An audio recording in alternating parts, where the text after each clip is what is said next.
So we have our endothelium, we have the glycocalyx, and the way you see things, there's this other layer on top of that forming another boundary with easy water. So let's go there. Yeah, this is my favorite thing to talk about. So, there are three things that I think there are three major changes over the last 100 years or so when we saw this exponential rise in heart disease, coronary artery disease, plaque, atherosclerosis, that I think explain why it's happening. Because like I said, it was rare in the early 1900s. And it has to do with changing our environment to an extent that has interfered with structured water formation. So what is structured water? So many scientists have discovered that water has a fourth phase that it can exist in. So we all know solid, liquid, gas, ice, water, steam, but it actually has this fourth state, and it's more like a gel. So you can think of like the consistency of raw egg white or Jello or whatever. It's kind of like that. And so again, many different scientists have come across this over the years. So it's got many different names. It's called structured water, exclusion zone water, fourth phase water, bound water, different things. And so the most compelling evidence to me that most of the water in our body is in this gel state is the fact that I feel like a gel. You know, if I push my forearm or my thumb down or whatever, like the tissue gives and it bounces right back. Just like if I was pushing Jello, it would give and bounce right back.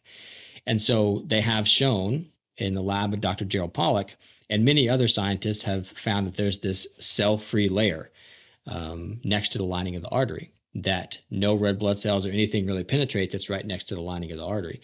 So if you just go into the Google Scholar and type in cell-free layer, you can read all the articles that come up that show this. And they didn't know what it was for a long time. But Gerald Pollack and his lab at University of Washington has really delved into the structured water piece of it. And so what happens is that when water holds energy, which water has this unique ability among liquids to hold energy, and when it does, and it gets next to a water-loving surface, a hydrophilic surface, which all biological surfaces are water-loving, then it will actually change its structure a little bit. So what happens is oxygen or water is an oxygen and two hydrogens, and one oxygen and hydrogen come over here, and one hydrogen is cleaved off, and those oxygens and hydrogens that are left team up with other oxygens and hydrogens, and they form this lattice-like structure, that kind of this hexagonal structure that forms like this planar-like surface, and this is why it's structured water, so to speak, because it has this structure to it, but it's not rigid like ice. And so it lines up next to hydrophilic surfaces and it forms like this stacked area. So there's like this layer of gel. So now this water has some unique properties. One, the reason that it's called exclusion zone water is because when it forms, almost nothing can penetrate it. So it excludes anything that's not it, has an exclusion zone. The only things that can penetrate it are very small hydrated ions of minerals. Including precursors to nitric oxide, which come from the lining of the artery, and they can get through the structured water and form nitric oxide. But in Dr. Pollack's book, he notices that albumin, which is the smallest protein in the blood, cannot penetrate it. And it's like 1.8 nanometers in diameter. So anything larger than that is not going to touch the lining of the artery if we have healthy structured water there. And so lipoproteins are way too big, red blood cells are way too big. And the only thing that's small enough is anything potassium ion, hydrated potassium ion or smaller can penetrate the structured water. So remember back to Virchow's triad, he told us what causes clotting. He told us that damage to the lining of the artery, poor stagnant blood flow, and elements of blood being too stuck together are what cause clotting. And that still holds true in medicine today. That's still accepted as what causes clotting. And so if we want to protect the lining of the artery from damage, we build structured water because nothing can penetrate it, right? So that's the first thing. The second thing is that in Dr. Pollack's lab, they've actually shown that when you build structured water, so structured water was a balanced molecule because it had two hydrogens and an oxygen. But now one of the hydrogens is gone, and so the structured water becomes a very electronegatively charged substance, right? Because the oxygen is a bigger molecule. And so you have this negatively charged area, and those hydrogens that were cleaved off are concentrated into the space next to it, and that's a very positively charged area. And a positive next to a negative is a battery, which is why we have positive and negative ends on a battery. And they've actually done experiments in his lab where they form structured water and they plug an electrode into the positive and negative end and it powers a light bulb. So you can create energy from this. And so they've also shown that you put a tube made of a hydrophilic solution or hydrophilic material into a water bath and you shine infrared light energy onto the water and the water starts moving through the tube with no pump acting on it whatsoever. So the energy created by structured water does the work of moving fluid. And they've actually proven that this happens in chick embryos. They stopped the heart of a chick embryo and they shined infrared light on the vascular system and the blood continues to move with no pumping heart. So this is really how the blood is moving. It's the main way the blood is moving. The heart does do a small amount of pumping, but it is not responsible for the movement of blood primarily. And so that's Virchow's triad number 2, is have adequate blood flow. And so infrared light building structured water creates this adequate blood flow. The third part of Virchow's triad is elements of blood being too sticky. So they've also shown that structured water forms on the elements of blood. The red blood cells, the lipoproteins, have what's called this zeta potential. And the zeta potential is just a negative charge that surrounds the red blood cell or surrounds the lipoprotein.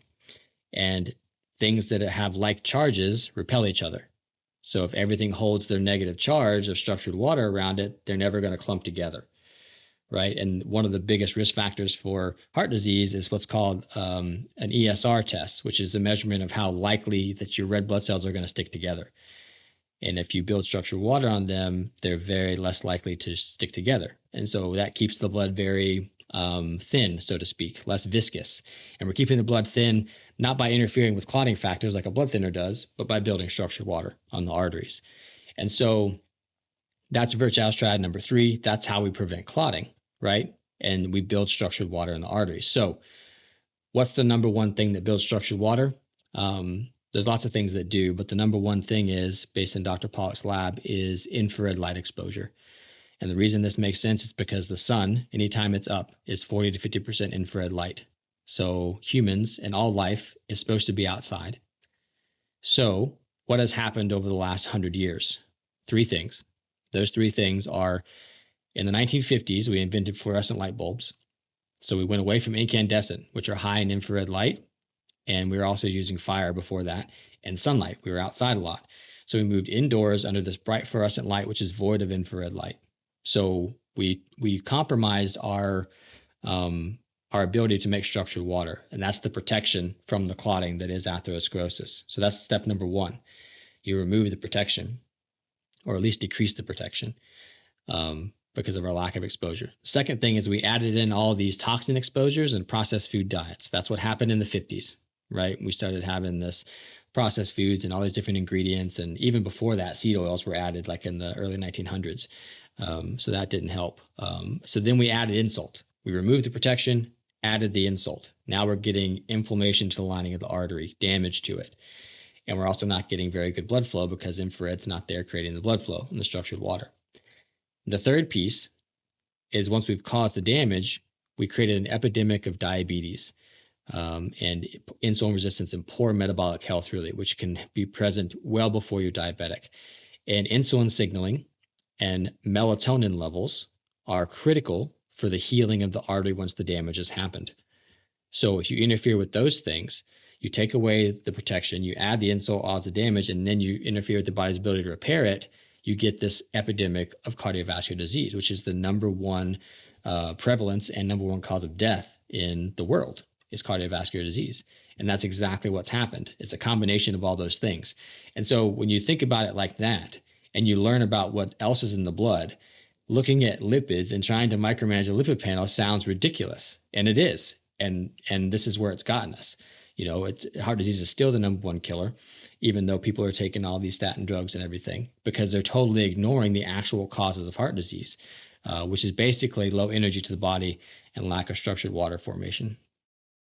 If you enjoyed that clip, you're going to want to head over here and catch the full episode. I'll see you over there. Life is just all about harvesting energy from the environment and using it to create order. And if you don't have enough energy in the system to maintain the order, you get disease. Things start to break down. And so the first place that the body seems to sacrifice